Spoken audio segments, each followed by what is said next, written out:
Hi hello everyone, कैसे हो?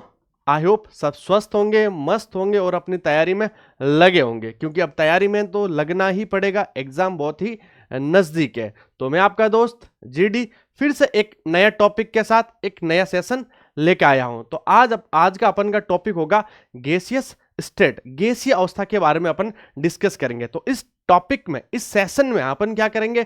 Boyle's law पढ़ेंगे, चार्ल्स लॉ पढ़ेंगे, अवोगाद्रो का लॉ पढ़ेंगे और आइडियल गैस के बारे में इक्वेशन पढ़ेंगे। और इस चैप्टर से जो भी इस इंपॉर्टेंट टॉपिक्स है उनसे रिलेटेड अपन क्या करेंगे? एमसीक्यू करेंगे। ठीक है, तो क्लास को एक बेहतरीन तरीके से स्टार्ट करते हैं। चलो, तो गैसियस स्टेट हिंदी में बोले तो क्या बोलेंगे? गैसीय अवस्था। तो सबसे पहले अपन क्या पढ़ेंगे? जनरल प्रॉपर्टीज पढ़ेंगे। क्या? जनरल प्रॉपर्टीज पढ़ेंगे। तो देखो, स्टेट ऑफ मैटर, पदार्थ की अवस्थाएं कितनी होती है? जनरली मुख्य तीन अवस्थाएं होती है। कितनी होती है? तीन अवस्थाएं। कौन कौन सी होती है? पहली कौन सी होती है? लिक्विड हो सकती है, गैस हो सकती है, सॉलिड। तो कितनी अवस्थाएं होती है पदार्थ की? मुख्य तीन अवस्थाएं होती है, सॉलिड, लिक्विड और गैस। अब देखो, सॉलिड की बात करें, उसका एग्जांपल ले अपन तो कौन सा है? डायमंड। लिक्विड में आप जूस ले सकते हो, लिक्विड होता है। और गैस, बादल। ये क्या? बादल, क्लाउड्स होते हैं ना, वो क्या होते हैं भाई? गैसियस होते हैं। बादल कैसे होते हैं? गैसीय होते हैं। उनकी फेज कैसी होती है? गैसीय फेज होती है। अब आगे अपन इनकी तीनों की जनरल प्रॉपर्टीज पढ़ेंगे। क्या पढ़ेंगे? तीनों की जनरल प्रॉपर्टी। तो देखो, सामान्य प्रॉपर्टी क्या होगी? इसका द्रव्यमान निश्चित है, लेकिन आकार और आयतन निश्चित नहीं होता। आकार और आयतन गैस का क्या नहीं होता? निश्चित नहीं होता। क्यों? देखो, आकार क्या होता है? गैस को अपन किसी भी कैसे भी जगह आप फ्लो कराओगे, उसके रूप का वो आकार ले लेते हैं, तो उसका आकार निश्चित नहीं होता। मान लो मैंने गैस को वायुमंडल में फ्लो करवा दिया, अब वो पूरे वायुमंडल में फैल जाएगी, तो मैं उसका आकार नहीं निकाल सकता और न ही उसका मैं वॉल्यूम निकाल सकता हूं। लेकिन ये मुझे पता होगा मैंने गैस का कितना फ्लो करवाया।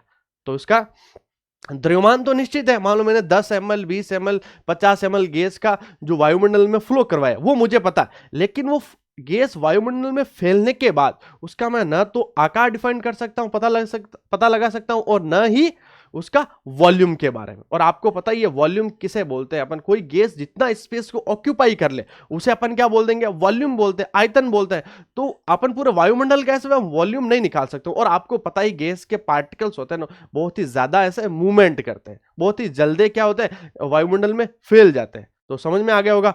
आगे बात करें अपन लिक्विड स्टेट की, तो इसका द्रव्यमान और आयतन क्या होता है? निश्चित होता है, लेकिन इसका आकार निश्चित नहीं होता।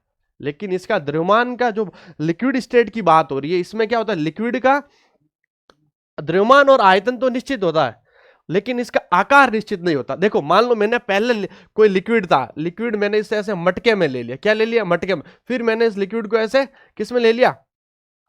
बीकर में ले लिया। तो मटके का जो आकार अलग होता है और बीकर का आकार अलग होता है। और लिक्विड भी आपको पता है, जिस लिक्विड को जिस आकार के आप कंटेनर में रखोगे, जिस पात्र में आप लिक्विड को रखोगे, उसी पात्र या उसी कंटेनर का वो क्या ले लेता? रूप ले लेता। ठीक है, तो आकार निश्चित नहीं होता, लेकिन द्रव्यमान और आयतन इसका क्या होता है भाई? निश्चित होता है। ठीक है, कितना आयतन मैंने लिक्विड लिया, कितना 20 ml, 30 ml, तो वो तो निश्चित है। और द्रव्यमान भी इसका निश्चित है, लेकिन आकार निश्चित नहीं होता। आकार किस पर डिपेंड करते हैं? जिस पात्र में या जिस आप कंटेनर में आप ले रहे हो उस लिक्विड को, उस पर ही डिपेंड करता है। ठीक है, और सॉलिड की बात करें अपन, तो सॉलिड में क्या होता है? इसका द्रव्यमान, आयतन और आकार तीनों निश्चित होते हैं। क्या होता है? सॉलिड में द्रव्यमान भी निश्चित होता है, उसका देखो आकार भी निश्चित होता है, और आयतन भी निश्चित होता है। ठीक है, समझ रहे हो? अब देखो, दूसरी प्रॉपर्टी है फोर्सेस, बल। अब देखो, आपको पता ऑलमोस्ट नेग्लिजिबल होता है, लगभग शून्य के बराबर होते हैं। क्या होता है? लगभग शून्य। आपको पता ही है गैसेस क्या होता है? पार्टिकल्स दूर दूर होते हैं। क्यों होते हैं दूर दूर? क्योंकि उनके गैसों के बीच में अट्रैक्शन फोर्स बहुत ही कम होता है, इसलिए तो वो दूर दूर होता है। इसलिए इनके बीच में क्या होता है? फोर्स बहुत ही कम होता है। हाँ, weaker then those in solid. Solid से थोड़े लिक्विड स्टेट में क्या होता है? फोर्स थोड़े वीक होते हैं, क्योंकि लिक्विड के पार्टिकल्स गैस के बजाय थोड़े पास पास में होते हैं, यानी उनके बीच में गैस के, लिक्विड के पार्टिकल्स के बीच में थोड़ा अट्रैक्शन फोर्स होता है। लेकिन सॉलिड में तो आपको पता ही बहुत ही ज्यादा अट्रैक्शन फोर्स होता है, इसलिए वो सॉलिड में पार्टिकल्स या मॉलिक्यूल्स होते हैं ना, वो बहुत ही पास पास होते हैं, इसलिए तो उन्हें सॉलिड बोलते हैं। क्या बोलता है, इसलिए तो उन्हें सॉलिड बोलते हैं। तो इसमें क्या होता है, स्ट्रॉन्गेस्ट होता है, सबसे मजबूत होता है। क्या होता है, फोर्स जो सॉलिड में होता है ना, सबसे ज्यादा फोर्स होता है किसमें, मॉलिक्यूल्स के बीच में। अगला बात है डेंसिटी की बात करें अपन, क्या करें, डेंसिटी का फॉर्मूला क्या होता है, आपको पता ही होगा, डेंसिटी का फॉर्मूला होता है D=m/v। डेंसिटी का फॉर्मूला क्या होता है भाई, D=m/v।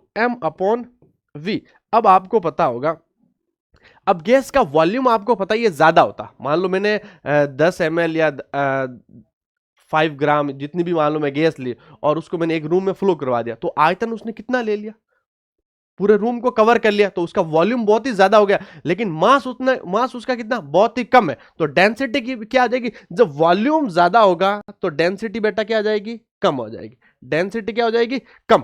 तो डेंसिटी गैस की क्या होती है, लोवेस्ट होती है, कम होती है, बहुत क्या होती है, बहुत ही कम होती है।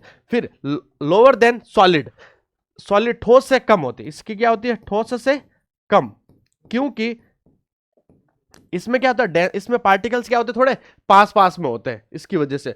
और अपन बात करें इसमें सॉलिड स्टेट में, तो सॉलिड स्टेट में क्या होती है, जो डेंसिटी सबसे ज्यादा होती है, सॉलिड स्टेट में क्या होती है, डेंसिटी सबसे ज्यादा होती है, क्योंकि देखो D=m/v। तो सॉलिड स्टेट में क्या होता है, जो मॉलिक्यूल्स होते हैं ना, वो बहुत ही पास पास में होते हैं, क्या होता है, बहुत ही पास पास में होते हैं, तो उनकी डेंसिटी क्या होती है भाई, ज्यादा होती है, घनत्व क्या होता है उसके, ज्यादा होते हैं। ठीक है, फिर बात करें अपन पैकिंग की, मोशन की बात करें, मोशन यानी गति की बात करें, तो आपको पता ही होगा सबसे ज्यादा गति कौन से पार्टिकल्स करते हैं, गैस के पार्टिकल, फिर लिक्विड के, और फिर ठोस के। तो यहां कोई स्थानांतरण या कोई घूर्णन गति या कंपन सिर्फ ओनली फॉर सॉलिड में, कौन सी, ओनली फॉर कंपन गति होती है। सॉलिड के पार्टिकल्स एक ही जगह से वाइब्रेट कर सकते हैं, ठीक है, तो उनमें कौन सी गति होती है, कंपन गति। बाकी घूर्णन गति और या स्थानांतरण गति सॉलिड में नहीं होती। क्या सॉलिड, कहीं मैंने ये मान लो, ये मेरा फोन सॉलिड है, क्या है, सॉलिड है, मैंने इसको रख दिया यहाँ, तो ये क्या यहां से दूसरी जगह जा सकता है क्या, ऑटोमेटिक नहीं जा सकता। हाँ, ये कंपन जरूर कर सकता है, मान लो कॉल आया, मेरा वाइब्रेट कर रखा फोन, तो कॉल आया, तो ये जगह पड़े पड़े एक ही जगह पर वाइब्रेट कर सकता है, ऐसा क्या कर सकता है, वाइब्रेट कर सकता है, ना कि एक जगह से दूसरी जगह जा सकता। लेकिन अणुओं में स्थानांतरण गति होती है, किसके, लिक्विड के अणुओं में क्या होती है, स्थानांतरण गति होती है और कंपनात्मक गति होती है। और अपन गैस की बात करें तो इसमें गैस अणुओं में बड़ी घूर्णन गति भी होती है, कंपन भी होती है और स्थानांतरण गति होती है, तीनों गति पाई जाती है गैस से। इसीलिए तो गैस क्या होती है, जल्दी से तेजी से क्या हो जाती है, वायुमंडल में फैल जाती है। अपन कोई भी गैस का कहीं भी रूम में है या वायुमंडल में है, कहीं भी जगह फ्लो करवाए तो वो बहुत ही जल्दी से फैल जाती है। उसका रीजन यही है कि उसमें क्या होता है, मोशन बहुत ही ज्यादा होता है। ठीक है, फिर पैकिंग की बात करें अपन, तो नो प्रॉपर पैकिंग, गैस की अपन कोई प्रॉपर पैकिंग नहीं कर सकते, ठीक है। और लिक्विड की भी लेस क्लोजली पैकिंग पैक्ड हो सकते हैं उसको भी। और मॉलिक्यूल्स क्लोजली पैक्ड, अपन सॉलिड स्टेट में क्या होता है, मॉलिक्यूल क्लोजली पैक्ड कर सकते हैं, क्योंकि इनमें अट्रैक्शन फोर्स ज्यादा होता है, तो वो पास पास में ऐसे अपन पैकिंग कर सकते हैं। लेकिन गैसियस स्टेट के जो मॉलिक्यूल्स होते हैं उनको अपन पैकिंग नहीं कर सकते, क्योंकि उनके पार्टिकल्स दूर दूर होता है, उनके बीच में कोई अट्रैक्शन फोर्स होता ही नहीं है, तो अपन पैक नहीं कर सकते। ठीक है, आगे देखो, आगे बात है काइनेटिक एनर्जी। काइनेटिक एनर्जी किस पर डिपेंड करती है, जो कोई भी मैटर का जो पार्टिकल्स है, पदार्थ के जो कण है, जितने ज्यादा मूवमेंट करेंगे उनकी क्या हो जाएगी, काइनेटिक एनर्जी उतनी ज्यादा हो जाएगी। तो ज्यादा मूवमेंट किसके पार्टिकल्स करते हैं, गैस के पार्टिकल्स ज्यादा मूवमेंट करते हैं, तो इसकी काइनेटिक एनर्जी भी क्या हो जाएगी, हाईएस्ट हो जाएगी। फिर इसकी मॉडरेट, फिर इसकी नेग्लिजिबल, जीरो के बराबर। सॉलिड की काइनेटिक एनर्जी क्या होती है, जीरो के बराबर होती है, क्योंकि सॉलिड एक जगह रखा रखा मूवमेंट नहीं करता है, इसलिए उसकी काइनेटिक एनर्जी भी क्या हो जाती है, जीरो के बराबर हो जाती है। फिर थर्मल एक्सपेंशन की बात करें तो हाईएस्ट किसकी होती है, थर्मल एक्सपेंशन किसकी, गैस की, फिर लिक्विड की। और सॉलिड का तो बहुत ही कम होता है, सॉलिड का क्या होता है, बहुत ही थर्मल एक्सपेंशन बहुत ही क्या होता है, कम होता है। फिर बात करें कंपैरिजन की बात, कंपैरिजन यानी संपीड़न की बात, यानी उसको कितना अच्छे कंपैरिजन कर सकते हो। तो गैस को आप पार्टिकल्स दूर दूर होता है, तो उसको मैं कंपैरिजन करके क्या ला सकता हूं, पास पास में लेके आ सकता हूं। तो सबसे ज्यादा कंपैरिजन का प्रॉपर्टीज जो गुण किसमें पाया जाता है, आपके गैस में, इसमें हाईएस्ट होता है, फिर इसमें स्लाइटली हायर देन सॉलिड, और लीस्ट कंपेरिजेबल। आप ठोस को और ऐसे कंपेरिज थोड़ी कर सकते हो, बहुत ही कम कर सकते हो। समझ में आ रहा हो, मान लो मैंने इसमें ये बीकर लिया, इसमें मैंने गैस ली, गैस के पार्टिकल्स, और ऊपर से यहाँ एक पिस्टन लगाकर मैंने प्रेशर को बढ़ाया, तो इसको मैं कंपैरिजन इतने पार्ट में भी कर सकता हूँ। लेकिन मैंने इसमें कोई सॉलिड का जो कोई टुकड़ा लिया सॉलिड का, और उसको ऐसे पिस्टन से मैं थोड़ी दबा सकता हूँ, इतना बहुत ही कम दबा सकता हूँ, ठीक, क्योंकि वो पहले से ही सॉलिड ठोस क्या होता है, पहले से ही ऐसे कंपेरिजन होता है। समझ में आ रहा है ना। आगे देखो, इंटरमिक्सिंग की बात करें, इंटरमिक्स यानी मिक्स होना। तो गैस के पार्टिकल्स आपको पता है, मैंने दो बीकर में ऐसे पास पास में गैस रखी है, ठीक है, तो आपस में क्या हो जाएगी, ऑटोमेटिक स्पॉन्टेनियस स्वतः इंटरमिक्सिंग हो जाती है, क्योंकि उनके गैस के पार्टिकल्स क्या करते हैं, मूवमेंट करते हैं, मूव करते हैं, गति होती है उनमें, इसलिए, ठीक है। तो इसमें स्पॉन्टेनियस हो जाती है, और बट स्पॉन्टेनियस आपके लिक्विड में भी हो जाती है, लेकिन बहुत ही क्या हो जाती है, स्लो होता है। क्या होता है, स्लो। लेकिन ठोस को आप इंटरमिक्सिंग नहीं कर सकते हो, ऑटोमेटिक नहीं हो सकता ठोस, आपको खुद को उसको मिक्स करना होगा, तभी वो क्या होगा, मिक्स लिस्ट मिक्स होगा। समझ रहे हो। तो सबसे ज्यादा इंटरमिक्सिंग का किस में होता है, गैस में। सबसे ज्यादा इंटरमिक्सिंग कौन आसानी से मिक्स हो जाती है, गैस आसानी से मिक्स हो जाती है, किसके बजाय, लिक्विड के बजाय और सॉलिड के बजाय। समझ रहे हो। अगला देखो, प्रेशर। अब मुझे बताओ, प्रेशर कौन, मैंने मान लो किसी 3 बीकर लिए, एक बीकर में गैस डाल दी, एक में लिक्विड और एक में सॉलिड डाल दिया, तो उस जो बीकर के जो वॉल्स है, दीवार पर ज्यादा प्रेशर कौन लगाएगा, बताओ मुझे। जो ज्यादा मूवमेंट करेंगे, जिसके पार्टिकल ज्यादा इधर उधर दौड़ेंगे, वही ज्यादा प्रेशर लगेंगे। तो आपको पता ही है ज्यादा किसके पार्टिकल्स मूवमेंट करते हैं, गैस के, तो ज्यादा प्रेशर कौन लगाएगा, गैस। कंटेनर की दीवारों पर दबाव डालते हैं, ये नेग्लिजिबल और ये भी नेग्लिजिबल। लिक्विड और सॉलिड के पार्टिकल्स जो कंटेनर में अपन ले रहे हैं, उसमें वो जो भी लगा रहे, क्या ना, प्रेशर लगा रहे हैं, वो क्या बहुत ही कम लगाते हैं। क्यों, क्योंकि सॉलिड और लिक्विड के पार्टिकल्स ज्यादा मूवमेंट नहीं करते, सिर्फ गैस के पार्टिकल्स ही क्या करते हैं भाई, मूवमेंट करते हैं। समझ रहे हो। तो ये कुछ जनरल प्रॉपर्टीज हो गई थी, मैंने आपको समझा दी थी। आगे देखो, अब अपन लॉ पढ़ेंगे, क्या पढ़ेंगे, लॉ। तो सबसे पहला लॉ कौन सा है, बॉयल्स लॉ। तो बॉयल्स लॉ क्या बोलता है भाई, देखो, बॉयल्स लॉ बोलता है कि स्थिर तापमान पर गैस के दिए गए द्रव्यमान का दाब और उसके आयतन के व्युत्क्रमानुपाती होता है। ये बोल रहा है कि यहाँ टेम्परेचर क्या है भाई, कांस्टेंट है, नियत है। ताप क्या है भाई, ताप को उसने क्या कर दिया, नियत कर दिया।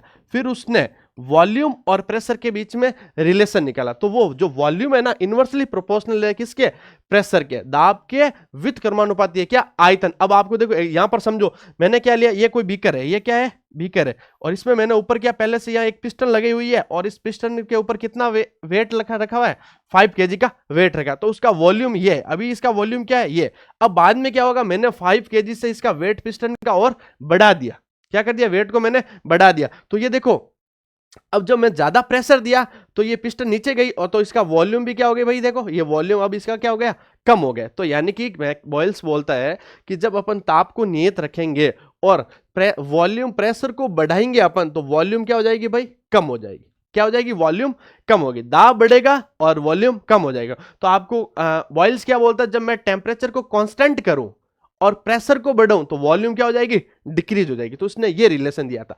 फिर यहां से क्या, ये चिन्ह हटा, समानुपाती का चिन्ह हटा, और क्या आ गया, के यहां पर आ गया कांस्टेंट आ गया। तो वेयर के इज ए प्रोपोर्शनली कांस्टेंट है, क्या समानुपातिक नियतांक आ गया। क्या आ गया भाई, समानुपातिक नियतांक आ गया। और अब इसको लोग के रूप में लिखे अपन, तो लोग P प्लस लोग V इक्वल टू क्या आ जाएगा, कांस्टेंट आ जाएगा। समझ रहे हो। अब देखो P1 V1 इक्वल टू क्या, मान लो K, दो सॉल्यूशन लिए मैंने, और P1 P2 V2 equal to भी क्या है, K।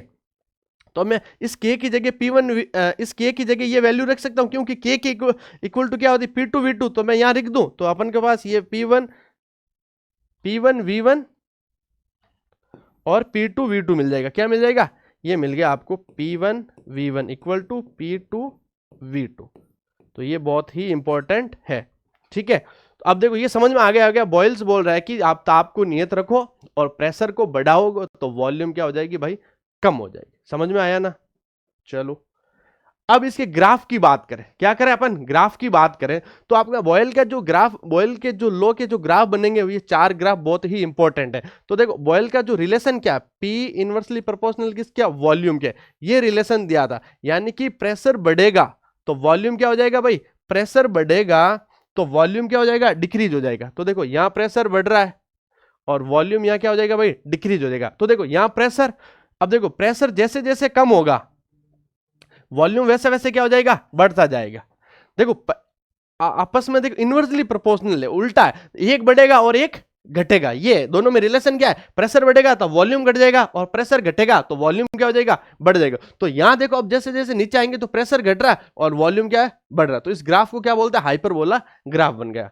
अब देखो P इक्वल टू 1/V के बीच में मैं ग्राफ निकालू। अब देखो किस किस के बीच में graph, P equal to 1/V। अब देखो ये और इस बीच में ग्राफ निकालू इन दोनों के बीच में, तो ये दोनों तो डायरेक्टली प्रोपोर्शनल है। अभी तो भाई दोनों P और 1/V दोनों अब यहाँ क्या प्रोपोर्शनल है। तो जैसे जैसे P बढ़ेगा उस वैसे वैसे 1/V की वैल्यू भी क्या होगी, बढ़ जाएगी। तो इसका ग्राफ क्या आ जाएगा भाई, स्ट्रेट लाइन ग्राफ आ जाएगा। इसका ग्राफ कैसा आ जाएगा, स्ट्रेट लाइन आ जाएगा। अब बात करें अपन log P और log V के ग्राफ की, तो अब इसको देखो लिखो कैसे लिखते हैं अपन, इसको कैसे लिखते हैं, पी वी इक्वल टू क्या होता है, के होता है। तो मैं इसको लिखूंगा log P plus log V equal to log K. अब देखो log V उधर चला जाएगा तो क्या आएगा, log P equal to minus log V plus log K. अब देखो इक्वेशन, ग्राफ बनाने वाली इक्वेशन क्या होती है, y पर क्या P ले रखे अपन, y बराबर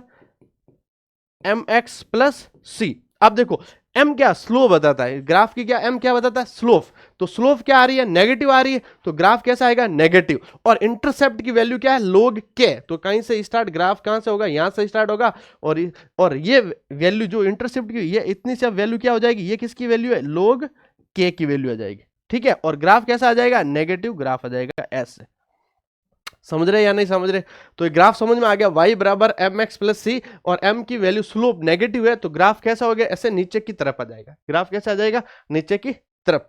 अब ये ग्राफ है पी वी और v में, p में ग्राफ बनाए। अब आपको पता होगा कि पी वी इक्वल टू क्या होता है, k होता, कांस्टेंट होता। पी वी की वैल्यू क्या होती है भाई, कांस्टेंट होती है। तो ग्राफ भी कैसा आएगा, देखो P V equal to constant होता है, तो मैं कुछ भी लूं तो ग्राफ तो कांस्टेंट ही आएगा भाई। P और V के जो इनको मल्टीपल करते हैं ना, वो कांस्टेंट ही आएगा। या P बढ़ेगा तो वॉल्यूम घट जाएगा, तो दोनों का कांस्टेंट ही रहा, तो मल्टीपल तो दोनों का, गुणनफल तो कांस्टेंट ही रहा, नियत ही रहा। तो P V का ग्राफ हमेशा क्या आ जाएगा, कांस्टेंट आ जाएगा। किसके लिए, बॉयल्स लॉ के लिए। तो ये आ गया कांस्टेंट हो गया ग्राफ। समझ में आया या नहीं आया, आई होप सबको समझ में आ गया होगा। ये 4 ग्राफ है, बहुत ही ईजी, बहुत ही इंपॉर्टेंट ग्राफ है, समझ में आ गया होगा आपको। आगे देखो, आगे है चार्ल्स लॉ। अगला कौन सा लॉ है, चार्ल्स लॉ क्या बोलता है, ये बोलता है कि स्थिर दाब पर गैस के दिए गए द्रव्यमान का आयतन निरपेक्ष ताप के साथ साथ सीधे बदलता होता। अब देखो यहां क्या कांस्टेंट क्या क्या इसने, यहां पर क्या कांस्टेंट है भाई, स्थिर दाब, या पी कांस्टेंट है, दाब क्या है, और बॉयल्स ने क्या किया था, टी कांस्टेंट किया था। और यहां पर क्या कांस्टेंट है, पी कांस्टेंट। तो वी डायरेक्टली प्रोपोर्शनल टी, यानी कि ताप बढ़ेगा वैसे जैसे क्या भाई बढ़ेगा, वॉल्यूम बढ़ेगा। ताप बढ़ेगा जैसे जैसे क्या बढ़ जाएगा, देखो V समानुपाती T है, तो V बढ़ेगा तो T भी बढ़ेगा, और T बढ़ेगा तो V भी बढ़ेगा। समझ में, और ये तो आपको पता ही है। मान लो मैं कोई, जैसे ये दे रखा है यहाँ, अब देखो यहाँ टेम्परेचर कितना है, 200 के है, और इसका वॉल्यूम कितना है, 0.5 लीटर है, प्रेशर क्या 1 atm है। तो मैंने प्रेशर को कांस्टेंट रखा, यहाँ पर भी क्या हो गया, प्रेशर 1 atm हो गया। अब क्या किया, यहाँ मैंने टेम्परेचर को बढ़ा दिया, कितना कर दिया, 400 के। जब टेम्परेचर को बढ़ाऊंगा तो पार्टिकल्स की में क्या हो जाएगा, काइनेटिक एनर्जी बढ़ जाएगी। काइनेटिक एनर्जी बढ़ेगी तो पार्टिकल्स ज्यादा मूव करेंगे इधर उधर, जो ज्यादा मूवमेंट होगा तो वो देखो वॉल्यूम उसका क्या हो जाएगा, बढ़ जाएगा। वॉल्यूम क्या हो जाएगा, तो यहाँ वॉल्यूम कितना था, 0.5 लीटर था, और यहाँ वॉल्यूम क्या हो गया भाई, 1.0 लीटर हो गया। और आपको पता ही है वॉल्यूम में, और बोल दूं कि वॉल्यूम कैसे निकालते हैं, जो भी लिक्विड है, गैस है, वो कितने स्पेस को ऑक्यूपाई करता है, उसकी वो क्या होती है भाई, वॉल्यूम होता है। उसकी वो क्या होता है, आयतन होता है। ठीक है, कोई भी, जैसे ये लिक्विड इसके इतने स्थान को अंदर घेरा है तो इसका आयतन ये इतना हो गया, और यहाँ इतना स्थान को घेरा है तो इसका आयतन क्या हो गया, इतना ही है। ठीक है, तो यह देख लो, अमाउंट सेम है, प्रेशर सेम है, लेकिन ताप बदलने से गैस का आयतन क्या हो रहा है भाई, यहाँ गैस का आयतन क्या हो भाई, बढ़ रहा है। क्या हो रहा है भाई, गैस का आयतन बढ़ रहा है। तो अब देखो प्रेशर कांस्टेंट है, V बराबर वॉल्यूम यानी कि आयतन, और T बराबर क्या भाई, टेम्परेचर है। T बराबर क्या दे रखा है, यहां पर ताप दे रखा है। अब देखो V समानुपाती क्या है भाई, T है, तो V इक्वल टू क्या हो जाएगा, के टी, और K इक्वल टू क्या आ जाएगा भाई, K इक्वल टू हो जाएगा V अपॉन T। किसी दो गैसियस के लिए निकालें तो क्या आ जाएगा, V1 T1 equal to V2 upon T2, ये आ जाएगा। देख लो ये V बराबर KT, और या फिर V upon T equal to मैं क्या लिख सकता हूं, K लिख सकता हूं, और इसका जो रिलेशन निकाले इनसे तो ये निकल जाएगा V1 T1 equal to V2 T2। समझ में आया नहीं आया, समझ रहे हो ना। अब देखो, अब इनके ग्राफ की बात करेंगे, अब क्या निकालेंगे, इनके ग्राफ निकालेंगे। अब देखो चार्ल्स लॉ का रिलेशन क्या है, V प्रोपोर्शनल डायरेक्ट किसके, T के, यानी कि V बढ़ेगा जैसे जैसे टेम्परेचर ही बढ़ेगा। तो देखो वॉल्यूम बढ़ेगा वैसे टेम्परेचर बढ़ेगा, तो जैसे वॉल्यूम बढ़ेगा जैसे जैसे टेम्परेचर भी बढ़ेगा, क्योंकि दोनों आपस में क्या है, प्रोपोर्शनल है, समानुपात है। समझ में आ रहा नहीं है, तो V बढ़ा तो T भी बढ़ा। तो देख लो इसका ग्राफ कैसा आ गया, स्ट्रेट लाइन आ गया। ग्राफ कैसा आ गया भाई, स्ट्रेट लाइन आ गया। तो अपन का ये ग्राफ आ गया है स्ट्रेट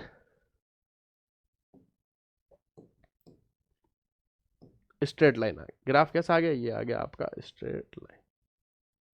क्योंकि वॉल्यूम भी बढ़ेगा तो साथ साथ में क्या हो जाएगा भाई, टेम्परेचर भी बढ़ेगा। अब देखो V अपॉन T की बात करें, यानी कि V अपॉन T क्या होता है, देखो V इक्वल टू यहाँ क्या आ जाएगा, KT। अब देखो T को इधर भेज दिया, V upon T equal to क्या आ गया भाई, क्या, यानी V अपॉन T की वैल्यू क्या होती है, कांस्टेंट होती है। किसके बराबर आ रही है, कांस्टेंट। तो इसका ग्राफ कैसे आ जाएगा, ये से कांस्टेंट आ जाएगा। V और T की वैल्यू हमेशा क्या रहेगी भैया, कांस्टेंट रहेगी। समझ में आया नहीं, भले टेम्परेचर को बढ़ाओ चाहे भले वॉल्यूम को बढ़ाओ, ये क्या रहेंगे भाई, कांस्टेंट रहेंगे।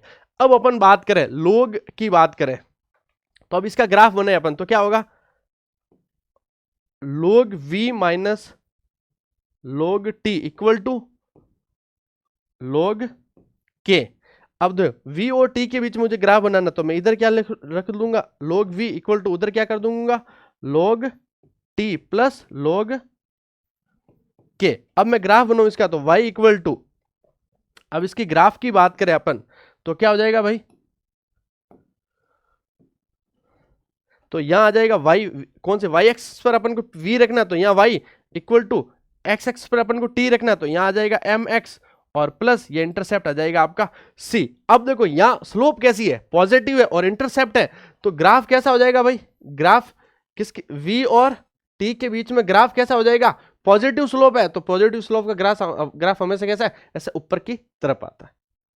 समझ में आया नहीं, तो log v ये किसके बीच में ग्राफ हो गया, log v और log t के बीच में ग्राफ ऐसा बन जाएगा। समझ में आया नहीं है, आई होप सबको समझ में आ गया होगा, इजी है बहुत। कोई इस रिलेशन को ध्यान रखो बस, इन रिलेशन को, एक ये वाला हो गया जैसे ये वाला रिलेशन हो गया, और इसको log के हिसाब से निकाल लो। समझ में आया, ये रिलेशन बहुत ही इंपॉर्टेंट है। समझ में आ रहा है ना। आगे देखो, अब देखो गैलुसैक्स लॉ, अगला कौन सा लॉ है भाई, गैलुसैक का।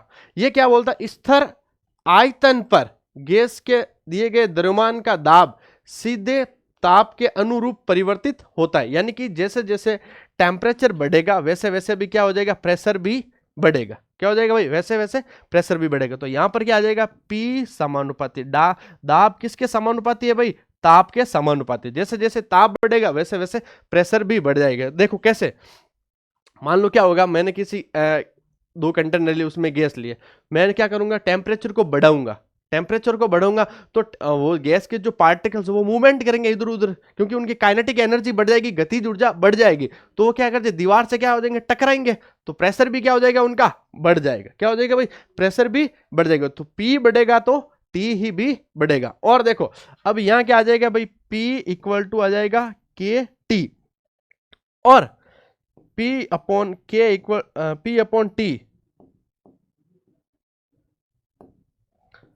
P upon T equal to क्या आ जाएगा भाई, K आ जाएगा। ये आ गया ये रिलेशन। और मैं ये भी लिख सकता हूं ऐसे भी, कैसे, P1 T1 equal to P2 और T2। ये एक और फॉर्मूला आ गया, ये फॉर्मूला आपको ध्यान में रखना, ठीक है। देखो ये रहा P1 T1 P2 T2, ये रहा फॉर्मूला। अब इनमें लोग में लिखेंगे, इनको कैसे लिखेंगे अपन, लोग के रूप में लिखे तो क्या आ जाएगा। तो देखो पहले इनके दो ग्राफ समझ लेते हैं, लोग वाला बाद में समझते हैं। देखो पहले देखो, अब यहाँ क्या P समानुपाती T है, तो प्रेशर बढ़ेगा तो टेम्परेचर भी क्या बढ़ेगा। तो ये ग्राफ कैसा आ गया भाई, स्ट्रेट लाइन में ग्राफ आ गया। कैसा आ गया, ये स्ट्रेट लाइन ग्राफ। समझ में आया नहीं है? अगला देखो P अपॉन टी और टी के बीच में ग्राफ बनाया है, तो देखो P अपॉन टी क्या होता है, P upon T equal to क्या आ रहा है, यहाँ पर K आ रहा है, यानी कि पी टी की जो वैल्यू वो क्या है, कांस्टेंट है, तो यहाँ पर भी ग्राफ क्या आ जाएगा भाई, कांस्टेंट आ जाएगा। समझ में आ रहा नहीं आ रहा? पी टी की वैल्यू किसके इक्वल है, के बराबर है, तो और कांस्टेंट है, के क्या है भाई, कांस्टेंट है, तो इस पी टी की वैल्यू भी क्या हो जाएगी भाई, कांस्टेंट हो जाएगी। अब मैं लोग के रूप में ग्राफ को निकालूं, किसके रूप में, लोग के रूप में, तो देखो क्या लिखूंगा इसका मैं, log p minus log t equal to क्या आ जाएगा, log k। अब देखो p और t के बीच में ग्राफ बनाना मुझे, log p और t के बीच में, तो log p equal to log t plus log k आ जाएगा। अब देखो y इक्वल टू क्या आ जाएगा, mx प्लस c, यानी कि यहां पर स्लोप m पॉजिटिव आ रहा है, तो ग्राफ कैसा हो जाएगा, पॉजिटिव, और इंटरसेप्ट की वैल्यू k आ रही, तो ग्राफ कैसा होगा भाई, यानी कि log p और log t के बीच में ग्राफ कैसा आएगा भाई, ये ग्राफ आएगा ऐसा, और ये किसकी वैल्यू हो जाएगी, इतनी सी, ये यहां से यहां तक किसकी वैल्यू हो जाएगी, log k की, तो log p और log t के बीच में ग्राफ ऐसा बनेगा। आगे हो गया समझ में, बहुत ही इजी है। आगे देखो, ये समझा दिया, देख लो यहाँ n और v दोनों क्या है, यहाँ पर कांस्टेंट है, यानी कि वॉल्यूम और जो भी अपन मोल ले रहे, जितने भी गैस के मोल लिए, वो दोनों क्या है, दोनों जगह यहाँ पर कांस्टेंट है। अब देखो यहाँ पर टेम्परेचर कितना था, देखो यहाँ पर टेम्परेचर था, देखो इतना सा, ये यहाँ पर टेम्परेचर था ये इतना सा, और यहाँ पर टेम्परेचर की देखो ये लाल सुई कहां पर आ गई, रेड लाइन पर आ गई, कहां पर आ गई, तो टेम्परेचर यहाँ पर बढ़ गया, तो प्रेशर भी क्या हो गया, यहाँ पर देखो बढ़ गया, P1 से P2 ज्यादा हो गया, क्योंकि यहाँ पर T1 से T2 ज्यादा, तो टेम्परेचर बढ़ा और तो प्रेशर भी बढ़ा। समझ में आ गया होगा आपको? अब क्या है आइडियल गैस इक्वेशन। अब देखो आइडियल गैस इक्वेशन क्या है, ये समीकरण बॉयल और चार्ल्स दोनों के नियम को जोड़ता है। आइडियल गैस इक्वेशन कैसे निकालेंगे अपन, बॉयल्स लॉ और चार्ल्स लॉ के दौरान। अब देखो बॉयल्स लॉ क्या होता है, अकॉर्डिंग टू बॉयल्स लॉ के अनुसार क्या होता है, V समानुपात इनवर्सली प्रोपोर्शनल किसके होता है, प्रेशर के, यानी कि V इनवर्सली प्रोपोर्शनल P हो जाएगा, ये किसका, विद क्रमानुपाती P क्या है, तो ये कौन होता है, बॉयल्स लॉ, ये क्या है भाई, बॉयल्स लॉ है। अब देखो, और चार्ल्स लॉ क्या है भाई, V समानुपाती T, क्या है भाई, V समानुपाती T, ये कौन सा है भाई, चार्ल्स लॉ है। अब देखो दोनों से रिलेशन निकालेंगे तो क्या निकलेगा, V समानुपाती, क्या निकल जाएगा, V समानुपाती T अपॉन P, दोनों से क्या निकल जाएगा, V समानुपाती T अपॉन P। अब देखो ये हटेगा, ये यहां से हटेगा, तो क्या आएगा, V equal to R T upon P, ये क्या है, यूनिवर्सल गैस कांस्टेंट, R क्या आ गया, यूनिवर्सल गैस कांस्टेंट। अब मैं इसको P को इधर मल्टीप्लाई करूं तो PV इक्वल टू क्या आ गया भाई, R टी, किसके लिए, 1 मोल ले रखा है, यहां पर गैस क्या है भाई, 1 मोल के लिए आ गया। यदि मैं मोल को चेंज करूंगा तो क्या हो जाएगा, PV इक्वल टू NRT, यदि मैंने मोल के बराबर क्या ले लिया, N ले लिया, तो क्या आ जाएगा, PV इक्वल टू NRT, ये आपकी गैस इक्वेशन आ गई। देख लो, according to Boyle's law P inversely proportional दाब के, और according to Charles law V समानुपाती T। अब देखो दोनों को कंबाइन किया तो क्या आ जाएगा, V समानुपाती T अपॉन P। अब देखो PV इक्वल टू क्या आ जाएगा, PV समानुपाती क्या आ जाएगा T, और PV इक्वल टू क्या आ जाएगा भाई, RT, ये समानुपाती चिन्ह उल्टा, और क्या है भाई, gas constant, universal gas constant क्या आ गया भाई, RT फॉर 1 मोल के लिए। अब क्या करूंगा मैं, PV equal to T equal to constant R, तो फॉर N मोल से लेके N मोल के लिए क्या हो जाएगा, PV इक्वल टू NRT, क्या हो जाएगा भाई, PV इक्वल टू NRT। ये आपकी क्या हो गई भाई, आइडियल गैस इक्वेशन आ गई, क्या आ गई, ideal gas equation, very important, बहुत ही इंपॉर्टेंट है आदर्श गैस समीकरण। क्या होती है, PV equal to NRT, P क्या होता है प्रेशर, V क्या होता है वॉल्यूम, N क्या होता है मोल, R क्या होता है गैस कांस्टेंट, और T क्या होता है भाई, टेम्परेचर होता है। समझ में आ गया होगा आपको? आगे देखो, अब देखो यूनिवर्सल गैस कांस्टेंट R की वैल्यू भी अपन को लेनी होगी, किस हिसाब से अपन R की वैल्यू लेंगे, यूनिट पर डिपेंड करती है, R की वैल्यू यूनिट कौन से यूनिट में लेंगे। देखो क्या हो रहा है, P इक्वल टू क्या हो रहा है, PV इक्वल टू क्या होता है भाई, NRT, तो R निकालना मुझे, तो R इक्वल टू क्या हो जाएगा, PV अपॉन NT। अब देखो नीचे कौन आ रहा है, मोल, एन का मतलब क्या हो जाएगा भाई, मोल, और टी का मतलब क्या हो जाएगा, ताप, और पी का मतलब क्या आ जाएगा भाई, दाब, और वी का मतलब हो जाएगा यहां पर आयतन। अब देखो P यदि R इक्वल टू 0.0821 कब होगा, जब आप प्रेशर किस में लोगे, एटी में, और वॉल्यूम किस में लोगे, लीटर में, और नीचे मोल और केल्विन में हो जाएगा, मोल और केल्विन में। तो यदि इसको अर्ग में चेंज करना चाहोगे आप, तो वैल्यू किस में बदल जाएगी, 8.314 इंटू 10 की पावर 7 अर्ग, अब नीचे सेम रहेगा, मोल इंटू केल्विन, नीचे क्या रहेगा, सेम, ऊपर 80 लीटर को आप चेंज करोगे अर्ग में तो ये वैल्यू आ जाएगी। यदि आप इसको जूल में चेंज करोगे तो क्या आ जाएगा, 8.314 joule upon mole into calorie आ जाएगा। यदि इसी कैलोरी में चेंज करोगे तो ये 1.99 calorie upon mole into calorie, 1.99 की जगह आप 2 भी ले सकते हो, यहां पे क्या ले सकते हो, 2 कैलोरी भी ले सकते हो, 2 calorie upon mole into calorie. समझ में आ गया हो आपको, 1.99 की जगह आप 2 भी ले सकते हो, ठीक है।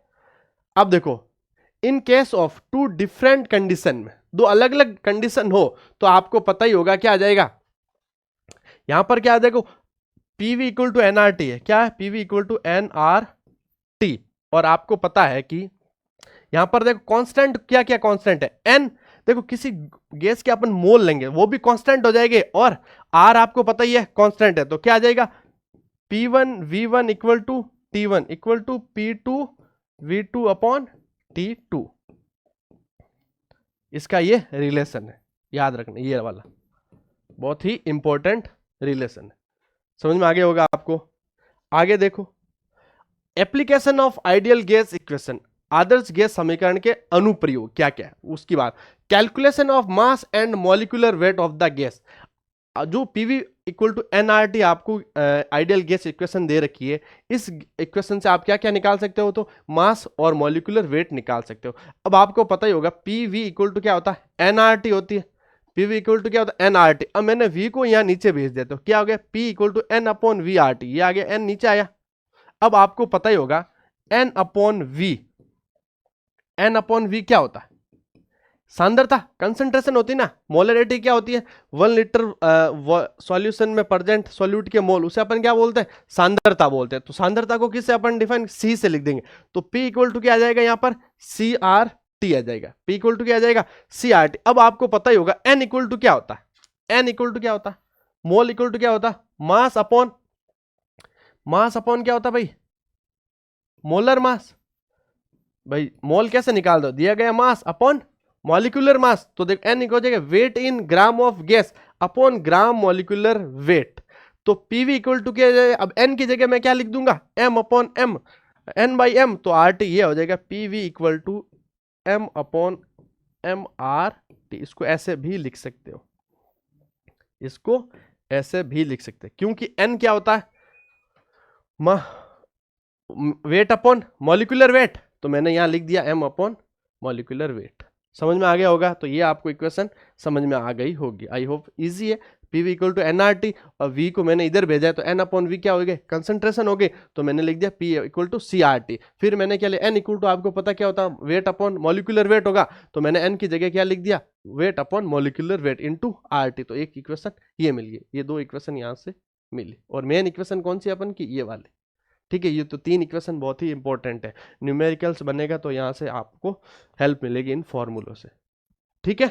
चलो आगे देखो, आगे क्या है, calculation of density of gas. अब अपन गैस के ना तो डेंसिटी कैसे निकालेंगे, क्या निकालेंगे भाई, डेंसिटी क्या होती, देखो पीवी इक्वल टू क्या होता है भाई, पीवी इक्वल टू क्या होता है, weight upon molecular weight into R T. अब मैं क्या कर रहा हूं, देखो पी वी को उधर भेज रहा हूं, तो क्या हो जाएगा, M upon V R T upon M हो जाएगा। और आपको पता डेंसिटी इक्वल टू क्या होता है, M upon V, weight by volume होती है डेंसिटी, तो मैं यहां पर क्या लिख सकता हूं, डी लिख सकता हूं क्या, तो P equal to D R T upon M, ये आ गया, देख लो ये PV equal to M upon M R T, और पी की जगह क्या वी इधर आ गया, और आर टी अपॉन एम, तो क्या ये क्या आ गया भाई, D R T upon M आ गया, ठीक है। अब देखो एम आर यहां दोनों क्या है भाई, कांस्टेंट हो गए, क्या हो गई, एम आर इधर क्या, डी टी अपॉन पी। अब मैं इधर से लिख दूं, क्या लिख दूं, D T upon D T upon P, तो इक्वल टू क्या आ जाएगा, एम अपॉन आर। अब एम अपॉन आर दोनों क्या है, ये दोनों ये क्या है, कांस्टेंट है, ये वैल्यू क्या है, कांस्टेंट। कैसे देखो, आर आपको पता ही है, यूनिवर्सल गैस कांस्टेंट आर, वो कांस्टेंट है। और एम क्या है यहाँ पर, मॉलिक्यूलर वेट। किसी गैस का, किसी पर्टिकुलर गैस का मॉलिक्यूलर वेट भी तो सेम फिक्स होता है ना, तो ये भी जिस किसी गैस के लिए अपन ये मतलब फॉलो करेंगे ये फॉर्मूला, तो उस गैस का मॉलिक्यूलर वेट भी तो फिक्स होगा, तो ये भी क्या हो गया, कांस्टेंट हो गया। ये भी क्या हो गया भाई, कांस्टेंट। समझ में आ गया। तो D T P upon M R ये कांस्टेंट हो गया, तो मैं क्या कर सकता हूं, इसको ऐसे लिख सकता हूं, ये इधर वाली वैल्यू कांस्टेंट है, तो D one up T one upon P one equal to D two T two upon P two. अब यहां डी इक्वल टू क्या भाई, डेंसिटी ऑफ गैस है, और एम इक्वल टू क्या भाई, molecular weight of gas, molecular weight of gas, gas का अणुभार। क्या है भाई, गैस का अणुभार। और अणुभार आपको पता ही है फिक्स होता है किसी गैस का, गैस का अणुभार। ठीक है, जैसे N2 गैस है उसका कितना फिक्स होता है, 28 होता है। CO2 गैस है उसका 44, ये फिक्स होता है। तो M यहां पर M क्या भाई, फिक्स है। समझ में आ गया होगा आपको ये। चलो आगे देखो, आवोगाद्रोस लो। अब अगला लो कौन सा है भाई, आवोगाद्रो लो। आवोगाद्रो क्या बोलता है, यह बताता है कि दबाव और तापमान की समान परिस्थितियों में, दबाव और तापमान की समान परिस्थितियों में गैसों के बराबर आयतन में मोलों की संख्या बराबर होती है, यानी कि V समानुपाती T। V स्थिर दाब और ताप, यदि ताप और दाब स्थिर हो तो वॉल्यूम बढ़ेगा, तो साथ साथ में गैस के मोल भी क्या हो जाएगा भाई, बढ़ जाएंगे, गैस के मोल भी बढ़ जाएंगे। तो देखो यहां पर क्या, गैस क्या 1 मोल है, और प्रेशर क्या है 1 एटीएम, और यहां पर भी प्रेशर क्या भाई 1 एटीएम है। अब देखो यहां क्या, मैंने गैस को ऐड किया, क्या करना गैस, तो गैस कितनी हुई, डबल कर दी मैंने। यहां से क्या कर दी, यहाँ 22.4 लीटर है, यहां पर कितना है भाई 44.8 लीटर है, तो मैंने गैस को डबल किया, तो यहां पर मोल भी क्या हो गए भाई, डबल हो गए। तो वॉल्यूम बढ़ा तो गैस के मोल्स भी बढ़ गए, तो क्या आ गया, V समानुपाती N। ये कौन समझाता है भाई, आवोगाद्रो लो समझाता है। कांस्टेंट क्या बता रखा आपको, यहां पर स्थिर ताप और दाब पर, स्थिर यहां पर ताप और दाब क्या भाई, कांस्टेंट है। समझ में आ गया होगा, ये होता है आवोगाद्रोस लो। अब देखो, जैसे देखो 2H2 gas, O2 gas plus 2H2O है, गैस है। अब मैंने यहाँ 2 मोल्स किसके लिए H2 के, तो 1 मोल किसके लिए मैंने O2 गैस किया, तो 2 मोल किसके बने भाई, H2O के बने। मान लो मैं ऐसे बोल दूं 2 वॉल्यूम लिए, और जैसे ये फिक्स होता है, ये जो रेशियो, जो मॉलिक्यूल्स का ये अनुपात है, जो रेशियो, ये क्या होता है भाई, फिक्स होता है। तो देखो यहां मैंने 2 वॉल्यूम लिया, तो इसका भी 1 वॉल्यूम, और 2 वॉल्यूम क्या बन गए, H2 बन गया। मान लो मैंने 2 लीटर H2 ली, और 1 लीटर क्या ले ली भाई, O2, तो मुझे 2 लीटर क्या बन गया, H2 मिल गया। मान लो मैं 1 लीटर H2 ली, तो हाफ लीटर क्या हो जाएगा भाई, O2 हो जाएगा, और बनेगा भी कितना भी 1 लीटर। यानी कि जितने जैसे वॉल्यूम बढ़ाओगे तो मॉल्स भी बढ़ जाएंगे, और वॉल्यूम कम करोगे तो मॉल्स भी क्या हो जाएंगे भाई, कम हो जाएंगे। समझ रहे हो। आगे देखो, ये देख लो यहां देखो एटीएम 1 एटीएम है, और 22.4 लीटर क्या दे रखा आपको, वॉल्यूम। फिर मैंने गैस को मान लो ऐड किया, तो यहां वॉल्यूम कितना बढ़ गया भाई, 44.8 लीटर, और यहां मोल कितना हो जाएंगे, मोल बढ़ जाएंगे, मोल भी बढ़ जाएंगे। यदि मैं गैस को वापस रिमूव करूंगा तो वॉल्यूम कम हो जाएगा, तो मोल भी क्या हो जाएंगे भाई, कम हो जाएंगे। बहुत ईजी है ना। आगे देखो, ये एक फॉर्मेट में सारे लो आगे, इस एक फोटो में आपके सारे मैंने गैसेस लो लिया। देखो बॉयल्स लो क्या बोलता है, बॉयल्स लो क्या है, P इनवर्सली प्रोपोर्शनल V, दाब आयतन के व्युत्क्रमानुपाती होता है। चार्ल्स लो में क्या होता है भाई, आयतन ताप के समानुपाती होता है।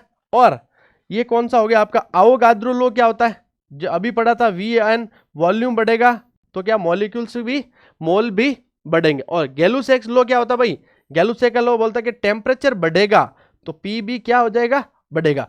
तो एक फॉर्मेट से ये सारे गैस या जो गैस के लो है वो सारे आगे एक फॉर्मेट में, अच्छा लगे एक साथ रिवाइज करने के लिए काम आ जाएंगे। ठीक है, तो आप जरूर इनको, इस फोटो को दिमाग में सेट करो, ताकि सारे लो जो सारे नियम है, गैसियस नियम है, उनके सारे जो बेसिक कॉन्सेप्ट है वो आपके दिमाग में सेट हो जाएंगे एक ही साथ। ठीक है, ये रिलेशन याद रखना है, P 1/V, V समानुपाती T, V समानुपाती N, ये सारे आपको रिलेशन ध्यान होने चाहिए, कौन सा लॉ में कौन सा रिलेशन है, बहुत ही इंपॉर्टेंट चीज। ठीक है, आगे देखो, आगे देखो क्या है, grams law of diffusion, gram law विसरण का, ग्राम के विसरण का नियम। अब देखो इसमें क्या होता है, यह नियम कहता है कि स्थिर तापमान यानी टेम्परेचर कांस्टेंट है और दाब पर गैसों के विसरण की दर उनके घनत्व के वर्गमूल के व्युत्क्रमानुपाती होती है। यानी कि स्थिर ताप और दाब पर जो गैस के विसरण की दर है वो किसके होगी, गैस के घनत्व के वर्गमूल के व्युत्क्रमानुपाती होती है। ये बहुत ही इंपॉर्टेंट है। यानी जो विसरण किसे बोलते हैं, विसरण की दर किसे बोलते हैं, मान लो गैस कितनी फ्लो हो रही, मान लो मैंने क्या किया, ये एक बीकर लिया, इसमें मैंने क्या लिया भाई, गैस ली, क्या ली भाई, गैस, V वॉल्यूम की मैंने इसमें, उस गैस का वॉल्यूम क्या है V, और टाइम क्या था T, और कुछ टाइम बाद T बराबर 1 टाइम पर, T 1 टाइम पर यहां वॉल्यूम क्या हो जाएगा, कम हो जाएगा, क्योंकि गैस कहां चली गई, बाहर चली गई यहां से उड़कर, तो इसे क्या बोलते हैं, विसरण बोलते हैं। गैस का फ्लो होना उसे क्या बोलेंगे भाई अपन, विसरण। विसरण के प्रोसेस के हिसाब से ही तो गैस इधर उधर फ्लो होती है, गैस का इधर उधर फैलना अपन क्या बोलेंगे, विसरण की दर बोलेंगे। कितने समय में कितनी गैस फैली उसे अपन क्या बोल देंगे, अपन विसरण की दर बोल देंगे। ठीक है, तो अब देखो इनका दोनों को मान लो R1 था इक्वल टू 1/d1 और R2 था 1/d2 वर्गमूल। ठीक है, और अब क्या मैंने इन दोनों का रिलेशन निकाला R1 R2, तो क्या हो जाएगा रूट d2/d1। तो R क्या है यहां पर, R1 and R2 are rate of diffusion, क्या है रेट ऑफ डिफ्यूजन, और D1 एंड D2 ये गलत है, यहाँ D1 and D2 are vapour density, D यहां पर क्या है भाई, वेपर डेंसिटी, और R क्या है, रेट ऑफ डिफ्यूजन, विसरण की दर है। R क्या है, विसरण की दर, और D क्या है भाई, वेपर डेंसिटी, किसकी, गैस की। जितनी ज्यादा वेपर डेंसिटी होगी तो क्या होगा, विसरण की दर उतनी क्या हो जाएगी भाई, कम हो जाएगी। ठीक है, चलो आगे। अब grams law can be modified in following veg, यदि क्या होता, अब आपको पता है कि वेपर डेंसिटी से आपको मॉलिक्यूलर वेट कैसे निकालना है। जब वेपर डेंसिटी दे रखी है और गैस का मॉलिक्यूलर वेट निकालना है तो आप 2 इंटू वेपर डेंसिटी कर दोगे, बहुत ही इंपॉर्टेंट फॉर्मूला है। क्या है भाई, molecular weight, molecular weight equal to 2 into vapour density, 2 into vapour density.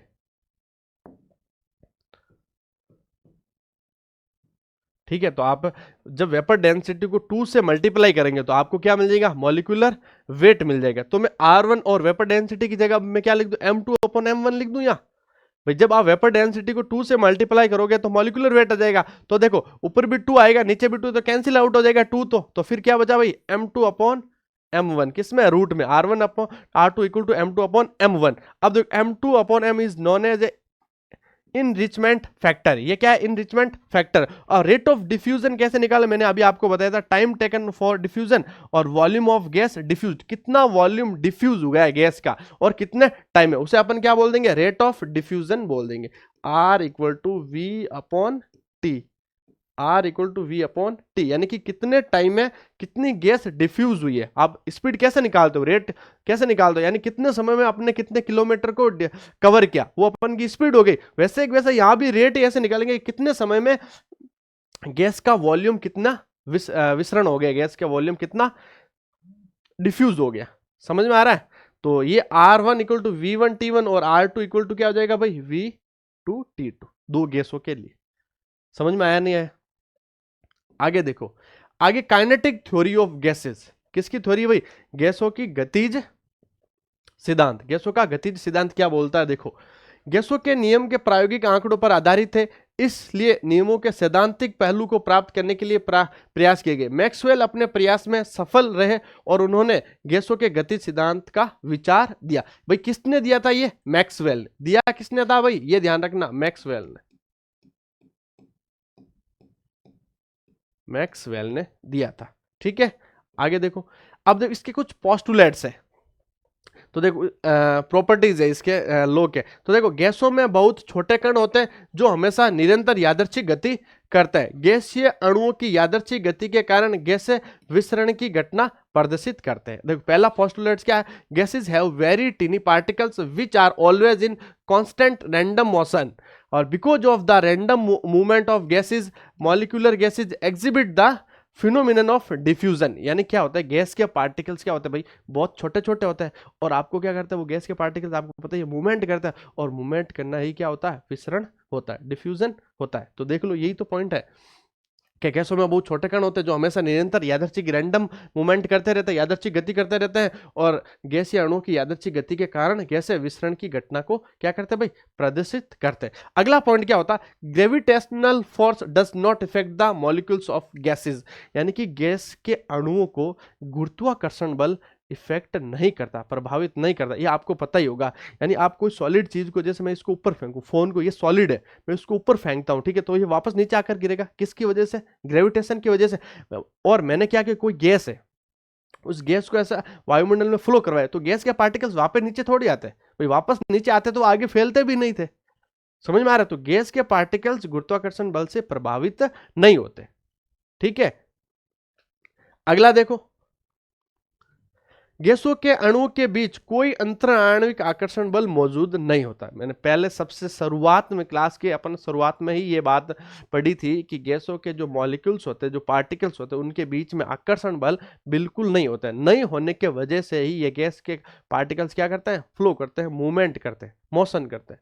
ठीक है, आगे देखो, अगला क्या देखो, सामान्यतः किसी गैस अणु का वास्तविक आयतन गैस के कुल आयतन की तुलना में नगण्य होता है। बहुत ही इंपॉर्टेंट बात है। देखो रियल गैस है, यानी कि मान लो, देखो मैंने 2 ml गैस ली, उसका रियल वॉल्यूम क्या था, 2 ml। मैंने किस में लिया, इस टेस्ट ट्यूब में मैंने गैस ली, कितनी, 2 ml ली। ठीक है, अब मैंने इसको क्या डाला, इस बड़े कंटेनर में, बड़े कंटेनर में इस 2 ml को मैंने यहाँ गैस डाला। देखो यहाँ क्या था, इसके पार्टिकल्स पास पास में थे थोड़े। अब मैंने क्या डाला, 2 ml इसको डाला, तो देखो ये पार्टिकल्स पूरे अंदर क्या हो गए, फैल गए। अब इसका वॉल्यूम क्या हो गया, 500 ml हो गया। अब वॉल्यूम क्या हो गया इसका, 500 ml। अब देखो इस जो रियल वॉल्यूम तो 2 ml है और इसका अब वॉल्यूम कितना हो गया, 500 ml हो गया। तो इसके रेस्पेक्ट में ये तो नेग्लिजिबल है, नहीं के बराबर है। तो यही तो ये बात बोलता है कि सामान्यतः किसी गैस अणु का वास्तविक आयतन मैंने कितना लिया था, 2 ml लिया था, और गैस के कुल आयतन की तुलना में क्या होता है, वो नगण्य होता है। क्योंकि जो किस पर डिपेंड करता है, कंटेनर पर डिपेंड करता है।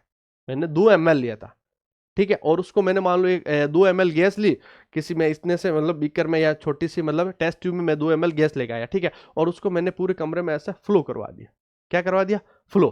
अब उसको वो गैस का वॉल्यूम क्या हो जाएगा, बढ़ जाएगा। जैसे आपको बॉडी स्प्रे लेके आते ही हो, परफ्यूम लेके आते हो, परफ्यूम की डब्बी इतनी सी होती है ना, मान लो वो 250 ml का होता है परफ्यूम, और उस परफ्यूम को आप पूरे घर में ऐसे पूरे इसको स्प्रे कर दो, तो उसकी वॉल्यूम कितनी हो जाएगी, पूरे घर का जो एरिया होगा उतनी वॉल्यूम हो जाएगी। अब कहाँ वो 200 ml का जो गैस का परफ्यूम की सीसी, और उस पूरा घर का वॉल्यूम कितना होगा, उसके रेस्पेक्ट में तो नहीं के बराबर हो जाएगा ना। तो ये काइनेटिक थ्योरी में बताते। ठीक है, आगे देखो, ये देखो actual volume of gas molecules, ये गैस का एक्चुअल वॉल्यूम ये इतना ही है, क्या, इतना ही है। और अब जब ये गैस फ्लो करेगी, मूवमेंट करेगी, तो ये पूरा इस बीकर में फैल गए, तो अब इसका वॉल्यूम की इतना हो गया। तो इस वॉल्यूम के रेस्पेक्ट में ये वॉल्यूम तो कुछ है ही नहीं भाई, रियल वॉल्यूम तो कुछ है ही नहीं ना।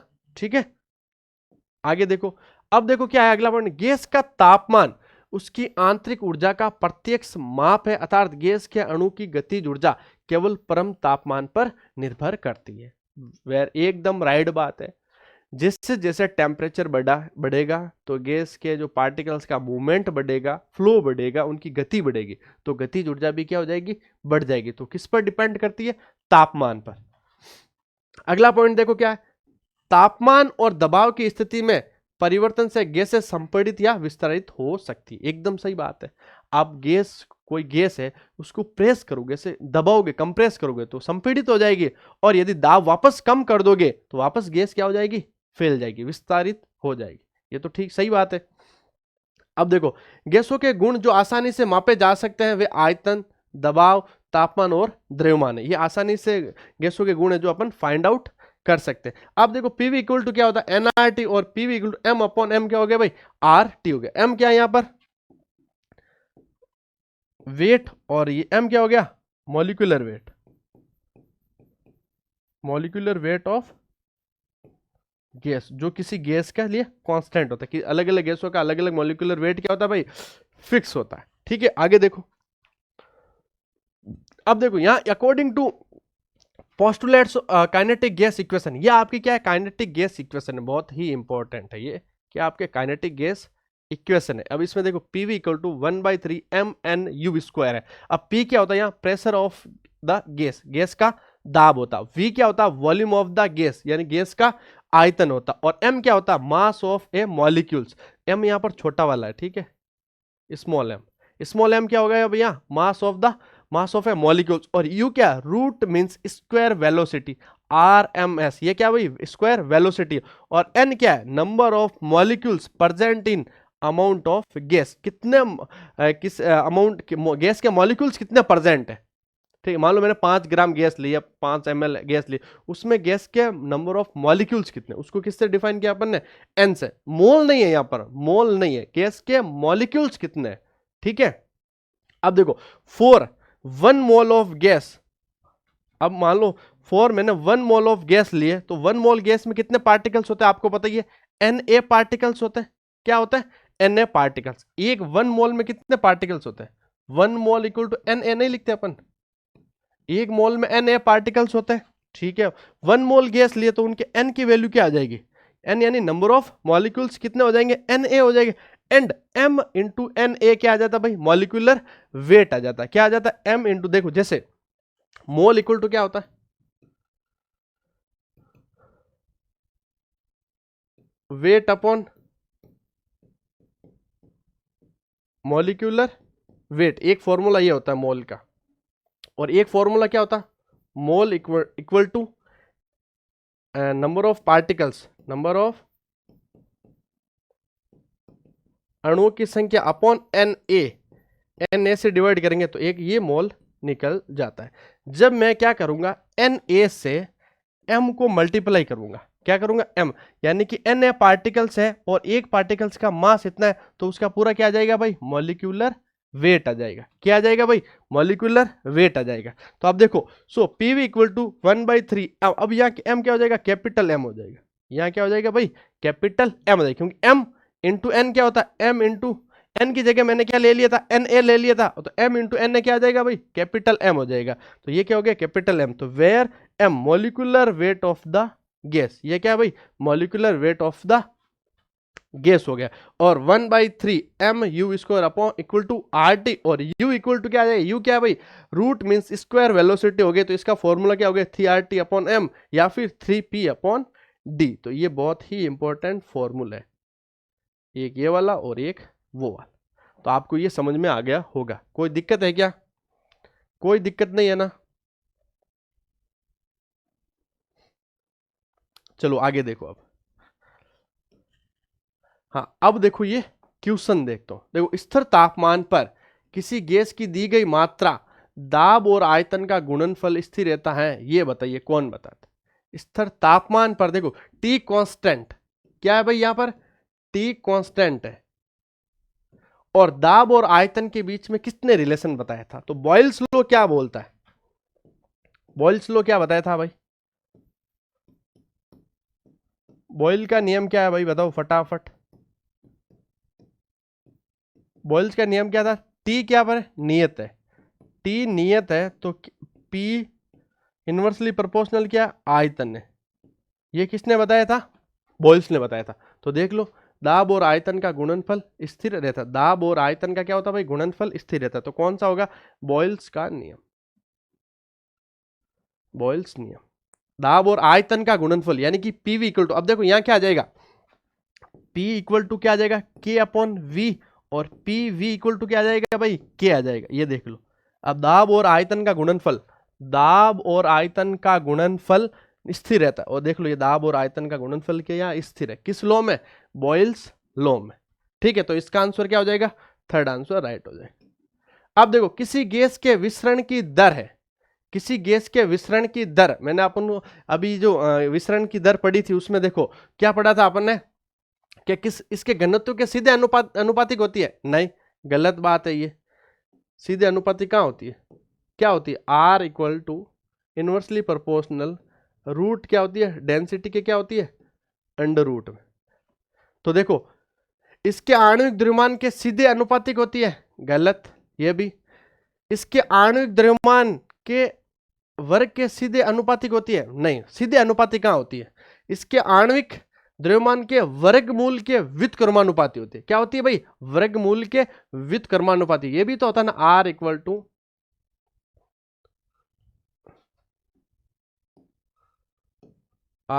To one root upon M, ये होता है ना विसरण की दर, यही तो होती है, तो अभी पढ़ा था अपन ने।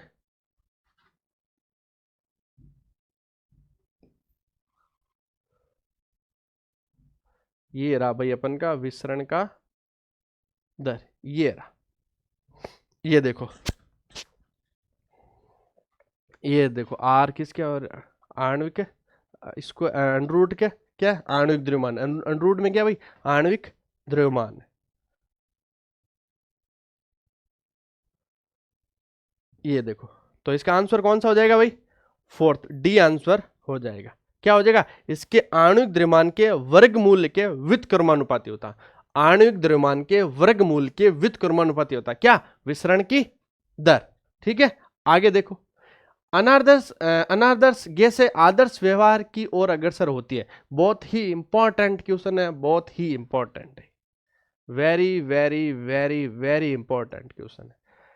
इसका आंसर होता है high temperature and low pressure, उच्च तापमान और निम्न दाब पर अनादर्श गैसें आदर्श गैसों की तरह व्यवहार करती है। कैसे, उच्च तापमान पर और निम्न दाब पर अनादर्श गैस आदर्श गैस की तरह व्यवहार करती। ये लाइन बहुत ही इंपॉर्टेंट है, एक बार फिर से बोल रहा हूं, उच्च तापमान और निम्न दाब पर अनादर्श गैस आदर्श गैस की तरह व्यवहार करती है। ठीक है, छाप लेना, ये बहुत ही इंपॉर्टेंट लाइन, तो इसका आंसर हो जाएगा सेकंड। आगे देखो, 25 डिग्री सेल्सियस और 730 mm दबाव पर 380 मिली सूखी ऑक्सीजन एकत्रित की गई है। यदि तापमान स्थिर है तो 760 mm दबाव पर ऑक्सीजन कितना आयतन घेरती है, यानी कि टी कांस्टेंट है, टी क्या है यहां पर भाई, कांस्टेंट है, और प्रेशर और वॉल्यूम की बात हो रही है, तो बॉयल्स का लॉ लगेगा, तो पी वी इक्वल टू क्या हो जाएगा भाई, पी टू वी टू हो जाएगा, और पी आपको निकालना क्या है, वी टू निकालना है, तो वी टू इक्वल टू क्या हो जाएगा, P one V one upon P two. अब देखो पी वन कितना दे रखा है यहां पर, 730 इंटू और कितना दे रखा है 380 अपॉन नीचे कितना दे रखा है 760, P2 कितना दे रखा है 760। अब इसको अपन कैंसिल आउट करेंगे तो आपको मिलेगा 365 ml।